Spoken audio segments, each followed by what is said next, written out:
Nay, bakit po? Mga sinungaling kayo? Paano niyo nagawa sa akin to, ha? Nay, anong sinasabi mo? Hindi namin maintindihan. Ikaw, Scarlett, sabi mo doktor ka, di ba? Bakit katulong ang trabaho mo sa New York, ha? Nay. Ikaw, Brianna, teacher ka, di ba? Bakit nakita ka nilang nasa bar at sumasayaw-sayaw ka pa? Ikaw, Michael, akala ko may engineer na ako. Ngayon pala, nangi-scam ka lang ng tao! Bakit niyo tinago sa akin to, ha? Nay, hindi kasi ako nakapasa bilang nurse sa New York. Sabi nila, mas magaling kasi talaga si Brianna compare sa akin. Kaya rumakit muna ako bilang katulong para makapag-aral ulit. Oo, Nay! Sumasayaw ako sa bar. Pero di ko binibenta ang katawan ko. Kailangan ko lang yung pera para makagraduate na ako bilang teacher. Ayoko na kasi manghingi sa'yo eh. Ang baba kasi ng sweldo ng engineer, Nay, kaya humanap ako ng paraan para kumita ng pera. Alam ko mali ang pagiging scammer pero yun ang bumuhay sa akin, Nay. Mga anak! Sana sinabi niyo sa akin! Pamilya tayo dito, diba? Magtutulungan tayo! Bakit tinago niyo sa akin? Natakot kasi kami, Nay, na baka ma-disappoint ka namin. Alam kasi namin yung paghihirap mo. Mapag-aral lang kami. Anak ko kayo!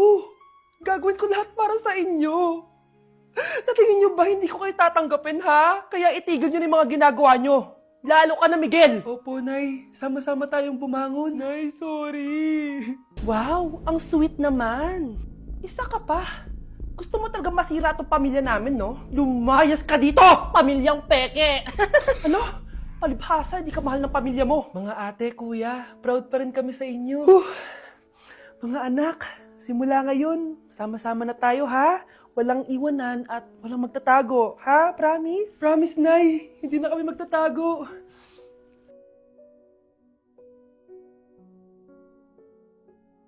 Kyle, anak, uuwi yung mga kapatid mo. Talaga, Nay? Tagal kong hinintay ito. Grabe, akala ko nakalimutan na nila tayo kasi successful na sila eh. Miss ko na sila. Tagal na din nung last na pumunta sila dito. O sige na anak, hintayin mo sila sa labas ha. Maghahanda lang ako ng kakainin natin mamaya.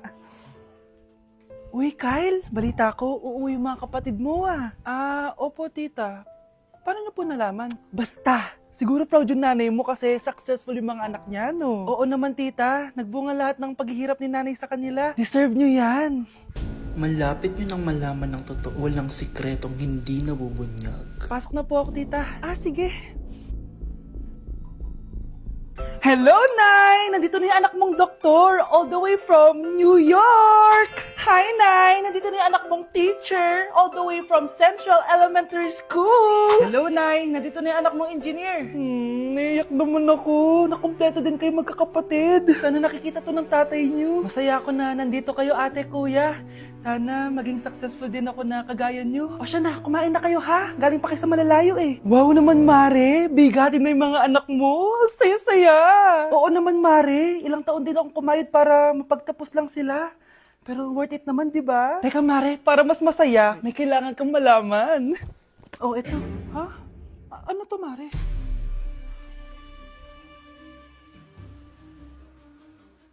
Nay, bakit po? Mga sinungaling kayo? Paano niyo nagawa sa akin to, ha?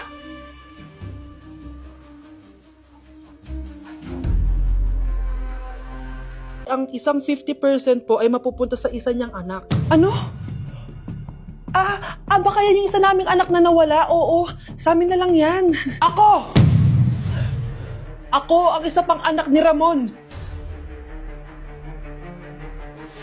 Oh, akala ko ba nawawala yung isang anak ni Ramon?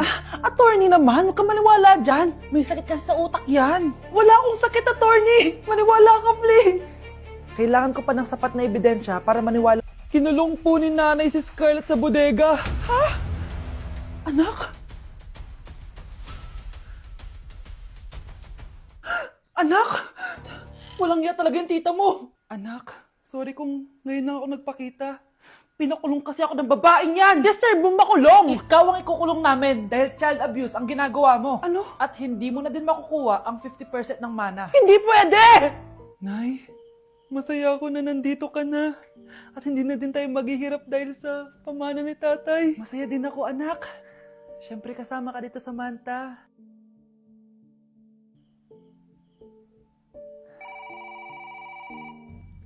Ano ba? Bakit tawag ka ng tawag, ha? Oo, wala silang kaalam-alam. Sige na, baka mahuli pa tayo. Sa wakas, sa atin na ang mana. Maghahati tayo dito. Palayasin mo na yung mga batang yun, ha? Ako bahala. Ang galing talaga natin magpanggap date. Mga anak, aalis na tayo dito sa bahay. Lilipat tayo sa mas malaking bahay. O eto, mga gamit nyo, inimpake ko na. Talaga, Nay? Scarlett, huwag ka maniwala dyan. Nagpapanggap lang yung nanay mo. Samantha, ano yung mga pinagsasabi mo? Magjowa sila ni attorney. Sinet up nila tayo. Ganyan ba ang ugali mo, Samantha? Kaparehas ng nanay mong sinungaling? Samantha, ano ba? Kung ayaw mo sumama, edi wag. Sige, kung totoong anak mo talaga si Scarlett, saan at kailan mo siya ipinanganak? Ang dali naman yan. Edi sa Manila. Pinanganak ako sa ibang bansa. Hindi ikaw ang nanay ko. Ay, oo nga pala, sa ibang bansa pala. Sorry, nakalimutan ko. Ang dami namang drama. Total, nasa amin na ang mana. Umalis na kayong dalawa. Kung ayaw niyong pati kayo, ipakulong ko. Kung meron mang makukulong, kayong dalawa yon. Salamat sa pagtawag, Samantha. Inaaresto kita, attorney, sa kasong panloloko. Palpak ka talaga! Naisahan niyo ako ngayon, ha? Hindi pa ako tapos sa inyo. Talagang sinira mo yung sarili mo, attorney, para sa pera. At ang dami mo na palang naloko. Samantha, huwag na tayong maghiwalay, please. Oo, Scarlett. Dito lang ako palagi sa tabi mo. Kayong dalawa, mag-ingat kayo palagi, ha? Gamitin niyo na maayos sa pamana ng tatay niyo. Salamat po. Nakikiramay po ako sa pagkawala ng asawa niyo. Masakit para sa amin ang pagkawala niya. Kailan pala namin makukuha yung mga ipapamana niya sa amin? Ipaprocess pa po namin yun, ma'am. I-update na lang po namin kayo. Sige po, attorney. Sakit ng pagkawala niya. Nay, tignan mo, may medal ako. Oh, ano namang paki ko dyan? Di ka ba proud sa akin? Hindi. At wala akong paki sa'yo. Iniwan ka na ng tatay mo, di ba? Kaya pwede ka na umalis dito. Bakit ka ba ganyan sa akin, Nay? Huwag mo nga akong matawag-tawag na nanay dyan. Kadiri! Hindi kita anak. Ang nanay mo, wala na. Malandi kasi. Nay, gutom na ako. Ay, gutom na baby ko. Wait lang, mag-order ako ng steak for you, ha? Yay! Steak, my favorite! Ampun lang pala ako. Nasaan na yung totoo ko, nanay?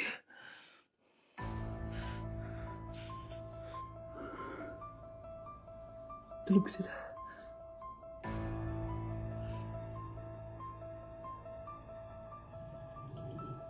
Nasaan na yun? Ito ba si nanay?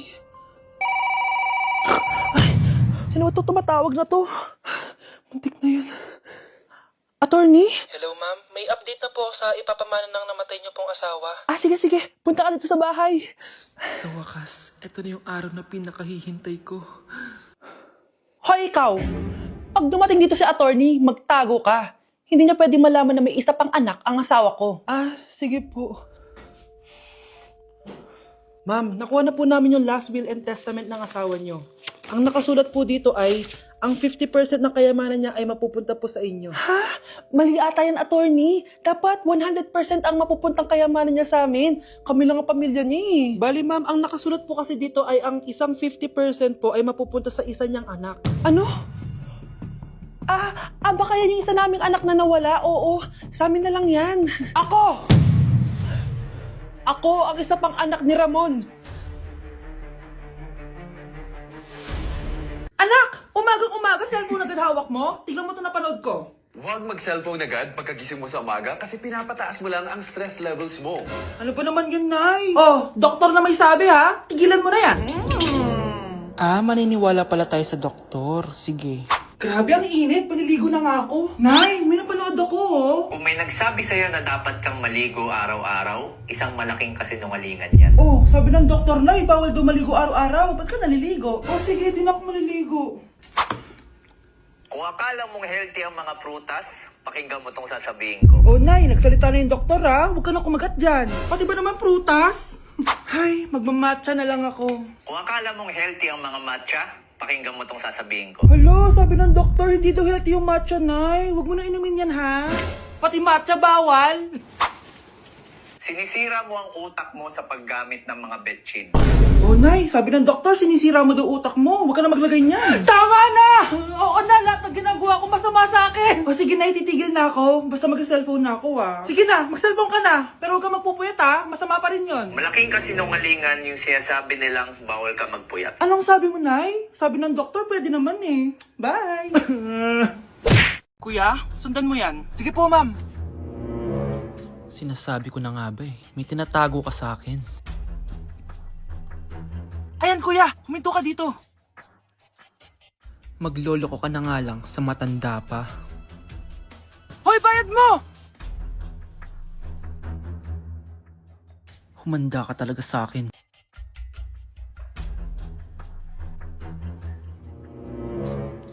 Ang sweet niyo naman, may paregalo ka pa ha? Ano yun? Scarlett? Anong ginagawa mo dito? Manloloko ka! Pinagpalit mo ko dito sa matandang pangit na to? May paregalo ka pa ha? Eh sa akin nga wala kang binibigyan na regalo eh. Scarlett, magpapaliwanag ako. Manahimik ka! At ikaw naman,